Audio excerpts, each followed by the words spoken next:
What's up, y'all? Joshua Foster here again. I'm doing an update on the second gen. Well, actually, introducing you to my second gen. I have put it on my Instagram page. Some of you follow me on Instagram, but I bought this thing in August of 2020 or July of 2020. Anyways, I put 12,000 miles on it. I killed a buck on public land with it. I guess I was using it to travel, obviously, because that's why I bought it. But I got a lot of fun out of it for 12,000 miles. And then we park it at my buddy Dane's house, seeing a huge puddle of oil underneath my truck. Well, we checked the dipstick and we thought we seen glitter, but the oil was extremely low. We don't know how long it had been low. We'd been going back and forth to public land, an hour drive, like crazy, just do every weekend, twice a weekend, till we got that buck. He let me use some of his oil he had for his 24 valve that he's rebuilding right now. And we dumped it in here. I drove it home and parked it, and that was, I think, late November. And after that, I hadn't actually, it's only left the house a couple times, and that's just because I wanted to start it and run it and see how it's running still. Few things. Transmission slips in second, I believe. Also, a couple times driving down the highway going probably 70 on my way to work, 75, just regular cruising. It just shifted way out of overdrive. RPMs were super high. And I threw it in neutral as fast as I could, slowed way down, put it back in gear, and then didn't happen again. So I've got a few questions to ask you guys, a few things to show you, and I'll tell you my game plan. But a lot of you guys know trucks better than I do, because this is just my tool for using the outdoors. You guys are truck guys like crazy. I like trucks, I love trucks, I want to have a good truck, but you guys, a lot of you live for trucks. I mean, obviously you do other things, but you love trucks more than me, and you know more about them. So I'm going to ask you some questions, show you some things. Maybe you can tell me what's wrong, what you think's wrong, how to go about it. But I'm going to start it up for you. But I'll go ahead and tell you my game plan real quick. I'm going to check the compression, see if there's see if something's just wrong. So I'll check the compression, adjust the valves, and from there I'm going to fix the oil leak. So I found the oil leak. Let me open this up for you.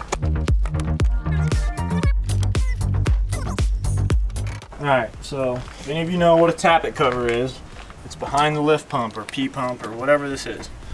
And down in there, that thing that's kind of off color and yellow looking, that's the surface, the face of the tappet cover. It goes all the way along the back there. So I'll have to pull this off, pull all the fuel lines, take this off, get the truck to top dead center, pull the pump off, replace the tappet cover. That's where the oil's coming from. If I run it for like 9 minutes or so, and I will do that for you guys, you can kind of tell, but it's hard because the leak is from behind everything. So I got a mechanic's mirror and I looked up in there.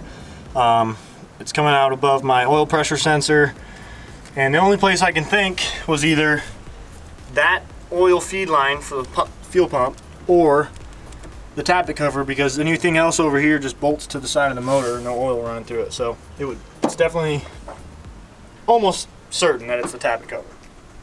So I gotta fix that. Malachi has me convinced that I should probably buy new injectors. I might buy 50 horse, just upgrade them just a little bit. Another question for you guys is, what air filter should I use? Because this just came on my truck and God, it's dirty. Because I've heard K&N is not that good for diesels, or my buddy calls it a Cummins killer. And I think that's because he had a K&N and his Cummins died. But anyway, if you guys know of a really good system for air filtration that fits on a stock 12 valve, please link it below or tell me the name and the brand, because I want one and I don't want to have to worry about it anymore, because I just don't like the fact that that one's shitty. I don't want to go buy another K&N. So there's a few things we're looking at here, but another thing is I'm gonna show you guys the blow by, see how bad or good it is. From there you guys can just leave comments and help a brother out, because I need it, and I got to get to grinding and working on this thing so I can start driving it again. So let's get it started up, and we'll just listen to her. But she starts easy, so unless the batteries are dead. The batteries have been dying on me. Starts right up. It sounds fairly good, so I'm hoping nothing's terribly wrong inside of the motor. Hopefully we didn't actually see metal. But here she is running.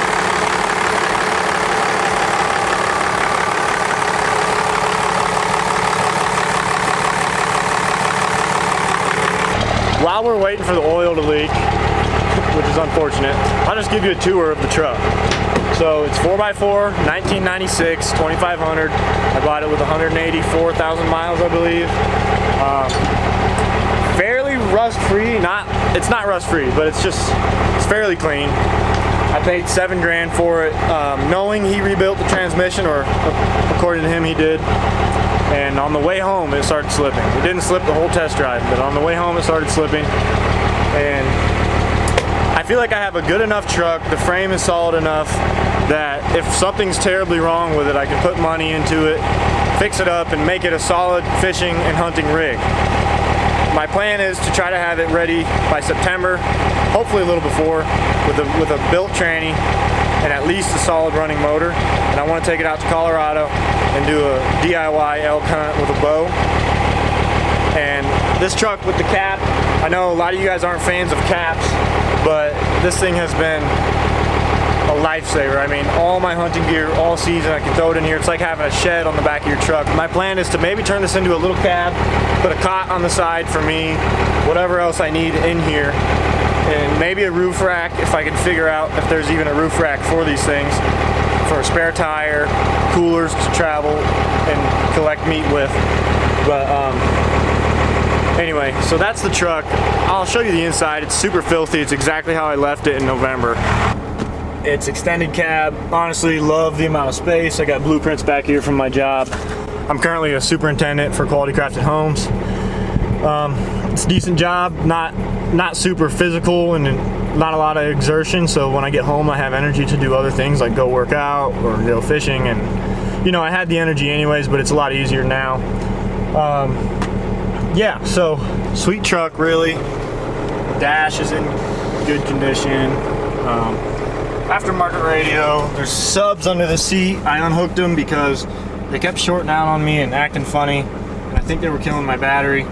So anyway, she's a wreck right now. Lots of space in here,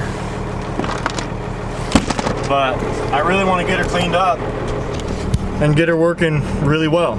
So it's been probably running long enough to check and see if the blow-by is any bad at all. But the only way I know how to test it is by lifting the whole.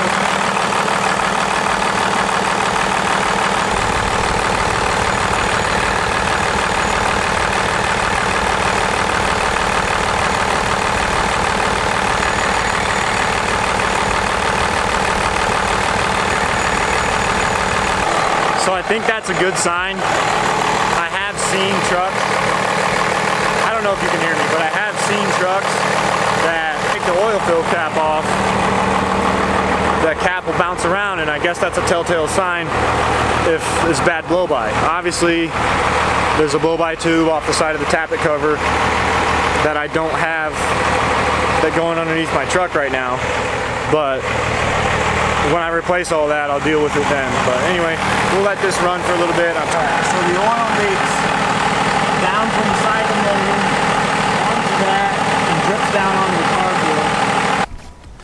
But anyways, guys, so that's it for this video. If you could please comment, help me out. Remember, air filter, I'm looking for one after I fix everything else. But just comment below which one I should buy. Thumbs up this video.